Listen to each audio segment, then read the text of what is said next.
Welcome, my friend. I'm so glad you came.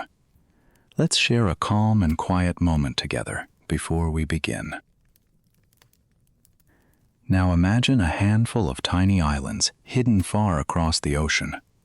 They had no great cities, no giant armies, and almost no one in Europe knew exactly where they were. Yet kings, merchants, and explorers were willing to risk everything to find them. Ships crossed unknown seas, men died, empires fought, and Ferdinand Magellan sailed farther than anyone before him, searching for these islands. But, strangely, he would never reach them. So, what made the Spice Islands powerful enough to help send humanity around the world? The Spice Islands lie in eastern Indonesia, scattered across warm tropical seas. Today, they are known as the Maluku Islands. Places like Ternate, Tidore, and the Banda Islands once produced cloves, nutmeg, and mace found almost nowhere else. They looked small and distant, but for centuries, these islands stood at the center of one of the world's richest trades. Long before European ships reached the Spice Islands, their treasures were already traveling across the world. Cloves, nutmeg, and mace moved from island traders to merchants in Southeast Asia, then across the Indian Ocean to India and the Middle East. From there, they reached Mediterranean ports and finally Europe. By the time the spices arrived, they had passed through many hands, and their prices had risen dramatically. Europeans loved them for cooking, medicine, perfume, and status. But there was one great mystery. Most Europeans still did not know exactly where these precious spices came from. But knowing that the spices existed was not enough. Europe wanted to know one thing. Where was the source? The journey was hidden behind layers of merchants and distant trade routes. So a powerful question began to spread. What if European sailors could bypass the middlemen, cross the oceans, and reach the source themselves? The reward could be enormous. Portugal decided to solve the mystery by sea.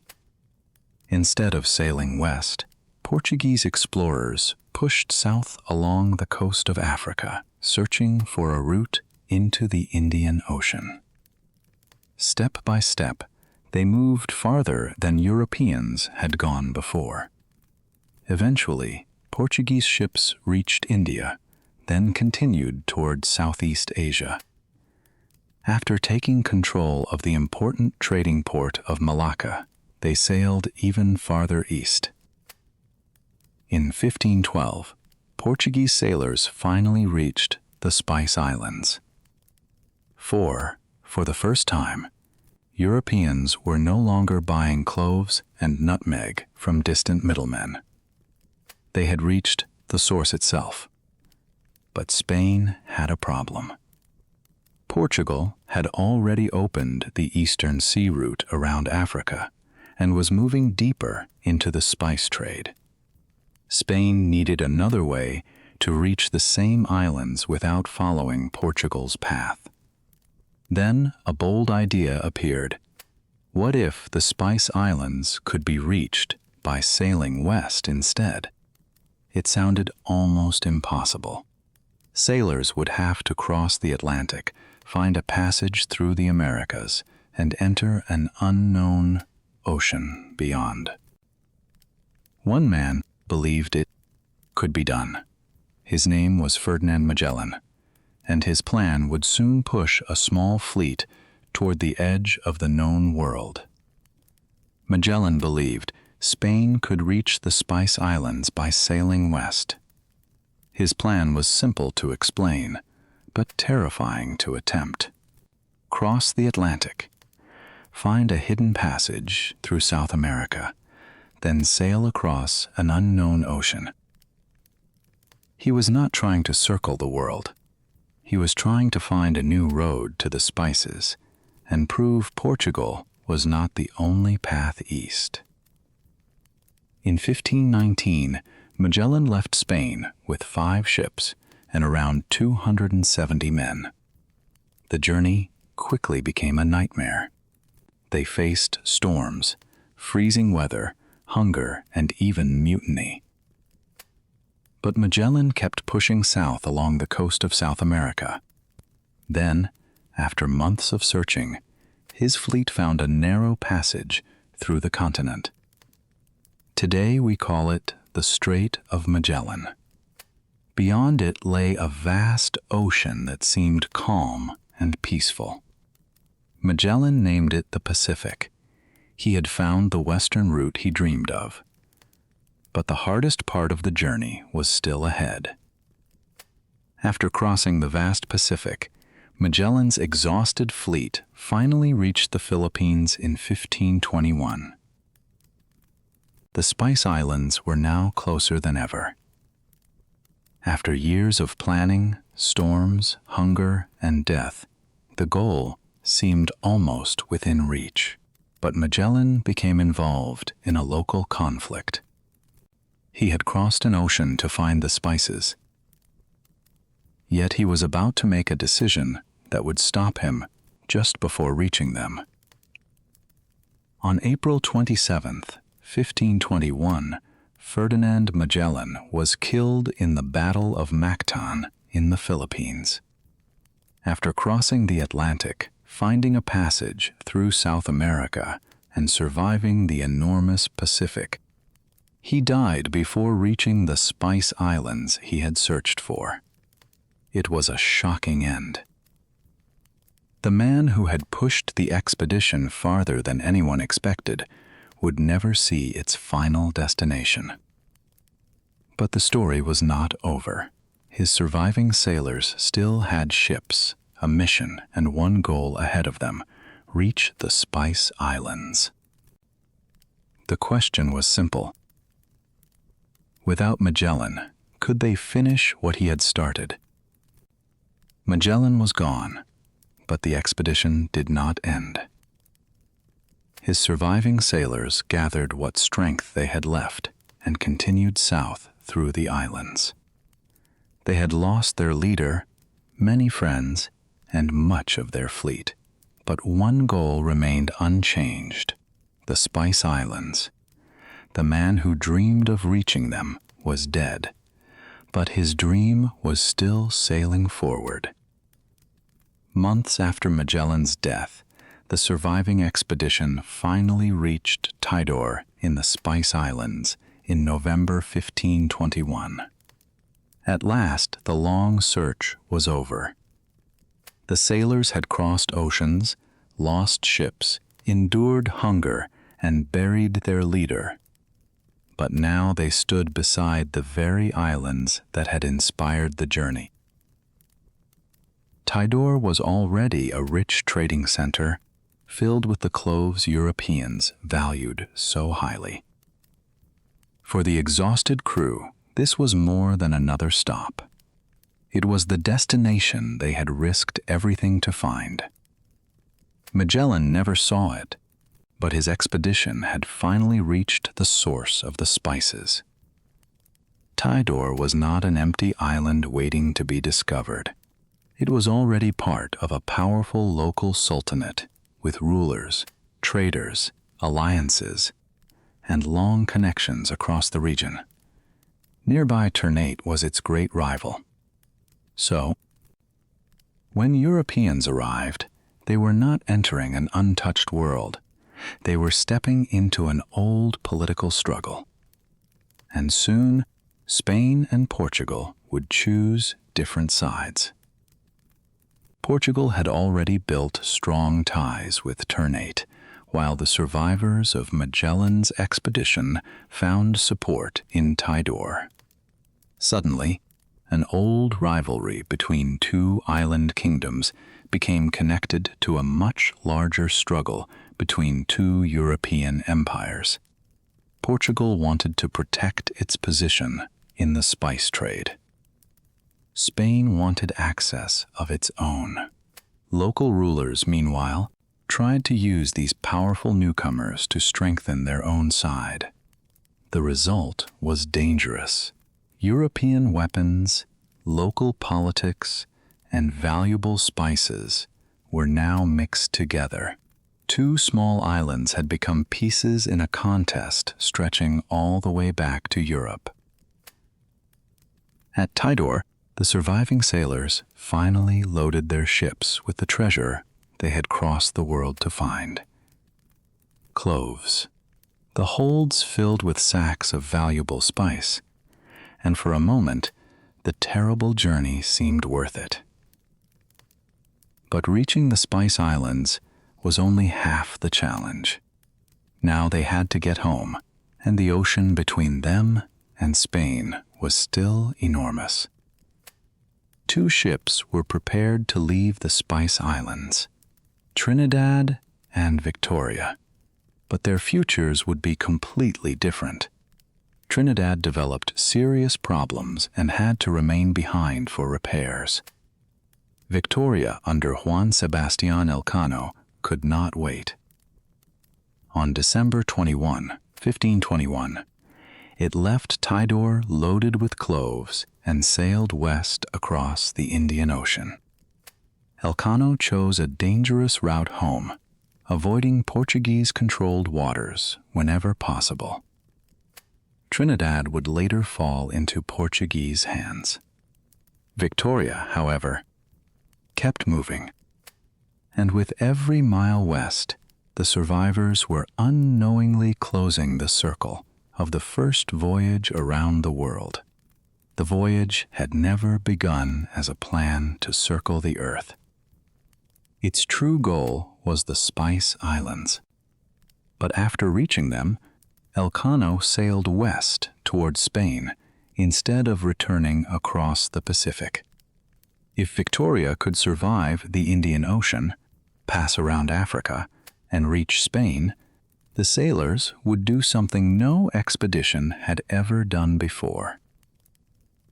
They would close the circle around the earth. On September 6, 1522, the Victoria finally returned to Spain. The ship that had once left with a great expedition came home battered, exhausted, and carrying only a small group of survivors. But its hold was still filled with valuable cloves from the Spice Islands. The journey had taken nearly 3 years and cost many lives, yet the Victoria had achieved something no ship had done before. It had completed a voyage around the earth. Magellan was gone, but Elcano and the surviving crew had finished the journey, and the spices in their hold proved just how powerful those distant islands had become. Portugal had no intention of giving up its control of the spice trade.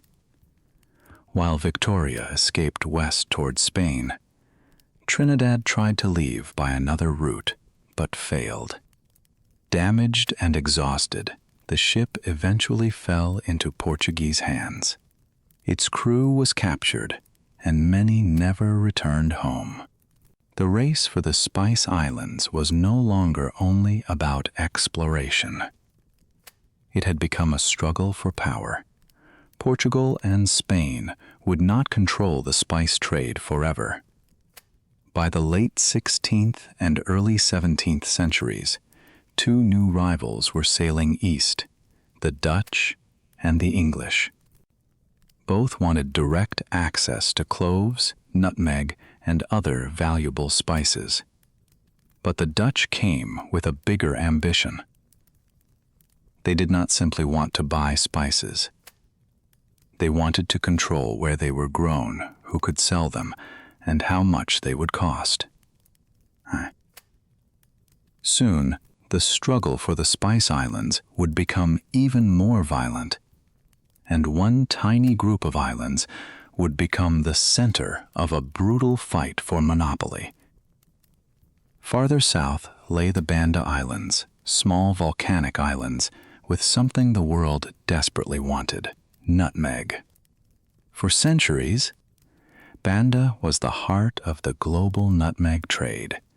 The spice was rare, valuable, and highly desired in Europe. To the Dutch, these tiny islands were not simply remote lands. They were the key to enormous wealth and worth fighting to control.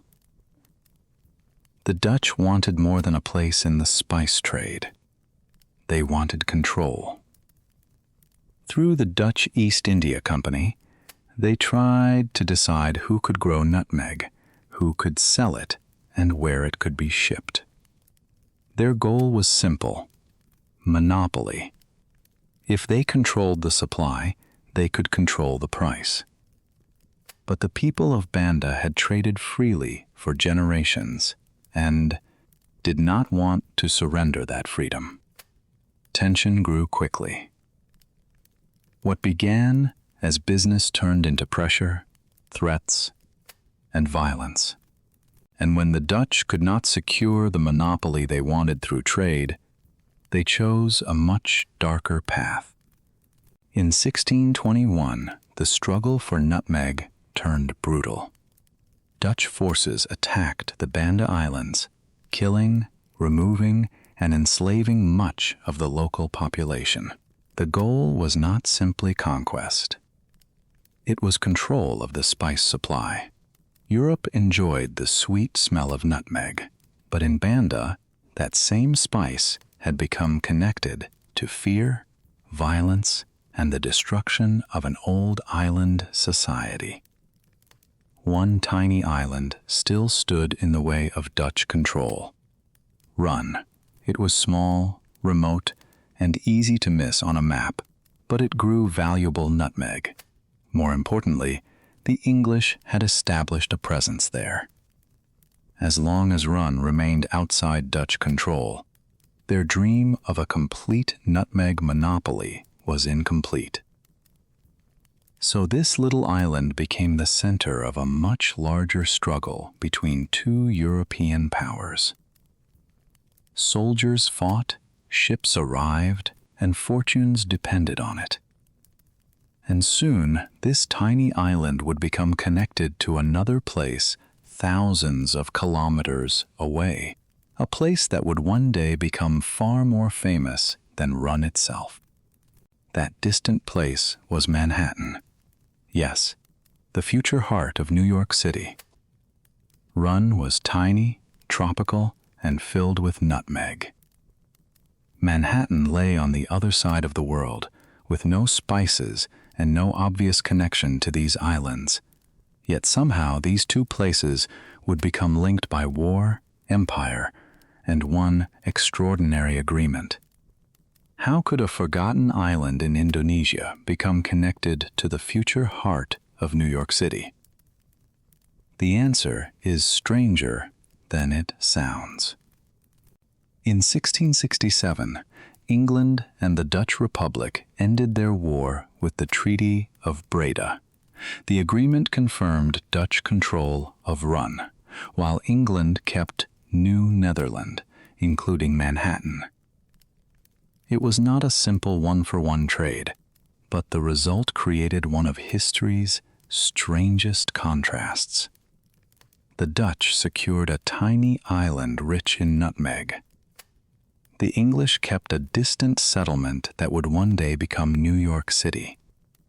At the time, Run seemed incredibly valuable because of its spices. Today, Manhattan is one of the most famous places on Earth, while Run is barely known. History had taken a remarkable turn.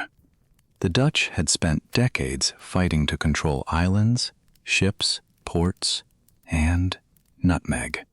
But there was one thing they could never completely control: a seed. Over time, nutmeg trees were carried and planted in other parts of the world. Once the spice could grow beyond the Banda Islands, Dutch control began to weaken. Empires could guard ships, ports, and islands, but they could not keep a plant trapped forever. And once the spices could grow elsewhere, the world no longer needed the Spice Islands in the same way. The great monopolies weakened, prices changed, and the islands that had once pulled fleets across oceans slowly lost their extraordinary power. Ships still came, but the age when the world seemed to revolve around Maluku was fading. Once, sailors crossed unknown oceans and empires fought bitter wars to control these shores. Now the islands became quieter again. Their spices remained famous, but their political power declined, and the world moved on to new markets, new colonies, and new ambitions. Magellan never reached the Spice Islands he had spent years searching for. He died in the Philippines, only months before his surviving crew finally arrived at Tidore. Yet his dream continued without him. From those islands, Elcano sailed west toward Spain and completed the first voyage around the world. In the end, the islands Magellan never lived to see became the destination that transformed his unfinished voyage into one of the greatest journeys in human history. The Spice Islands were never just about spices. They were about trade, wealth, exploration, empire, and power. Their cloves and nutmeg helped push sailors across unknown oceans, connected distant continents, and changed world history. From Magellan's voyage to colonial wars, these tiny islands proved that sometimes the smallest places can create the biggest changes. The story of the Spice Islands reminds us that small things can travel very far. A tiny clove crossed oceans and changed history. Learning English can begin the same way, with one word, one sentence, and one story at a time. You do not need to understand everything today. Just keep listening, and little by little, your English will travel farther too. Now tell me in the comments, which surprised you more? The connection to Magellan, or the story of Run and Manhattan? If you enjoy learning English through history, subscribe to InkWell English. Keep listening, keep learning, and I will see you in the next story.